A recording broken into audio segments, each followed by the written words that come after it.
నేను తోటలో చెట్లు ఎలా ఉన్నా చోట మీ ఏడుపు, మీ గోళ, మీ అల్లరి, మీటిని పట్టించుకొని ఏదో శ్రీకాకుళం సామెత ఎప్పుడు చెప్తారు, పొంగితే బొర్లేదు అప్పుడు అన్న టైప్ కాదు.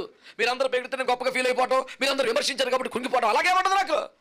మీ మాటలు బట్టి కాదు, లోయలో పుట్టిన చెట్లు ఎట్లున్నాయో చూద్దామని, ద్రాక్ష తీగలు ఎలా ఉన్నాయో చూద్దామని, దానిమ్మ చెట్లు ఫలిస్తున్నాయో చూద్దామని నేను ఆయా తోటలకు వెళ్ళాను అని మాట్లాడుతుంది. దేవునికి స్తోత్రం చెప్పండి ఒకసారి. అల్లి కలిసింది, ఆ తోటను మంచిగా తయారు చేసింది, దాని ఒక ఫలభరితమైన స్థాయికి తెచ్చింది. తనకు ఎదిగిన విశ్వాసి, దేవుడు తనను తోటకు తీసుకెళ్ళాడు, తనకి ఇష్టమైన ఫలాలు పెట్టాడు, ఈమె కూడా దేవునికి ఇష్టమైన ఫలాలు ఫలించే స్థాయికి వచ్చింది. ఒక మంచి ఆధ్యాత్మిక పరిపక్వత స్థాయిలో ఉన్నటువంటి ప్రియునితో ఒక అవినాభావ సంబంధం ఏర్పరచుకున్నటువంటి స్థాయిలో ఉన్నటువంటి షూలమ్మితి ఇప్పుడు తన ఆత్మీయ జీవితాన్ని గురించి, వ్యక్తిగతంగా ప్రియునితో తనకున్న సంబంధాన్ని గురించి ఒక సంతృప్తికరమైన దశకు వచ్చింది కాబట్టి ఆగలేదట. ఇప్పుడు ఏం చేస్తుందంటే లోయలో ఉన్న చెట్లు ఎలా ఉన్న చోటకి వెళ్ళిందంట. ఆ కారణంగానే ఈ యెరూషలేము కుమార్తెలుగా ఆమె కనబడటం లేదు.